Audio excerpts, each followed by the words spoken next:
Dua remaja berusia belasan tahun di Malang, Jawa Timur terekam kamera pengawas saat mencuri kotak amal musala.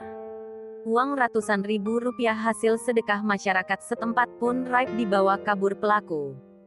Saat melancarkan aksinya, satu orang pelaku bertugas mengawasi situasi dan kondisi dan seorang pelaku lainnya membobol kotak amal dengan menggunakan linggis kecil. Pengurus musala, Imam Ghazali mengatakan bahwa pencurian itu diketahui terjadi sekitar pukul 9 pagi saat musala sepi.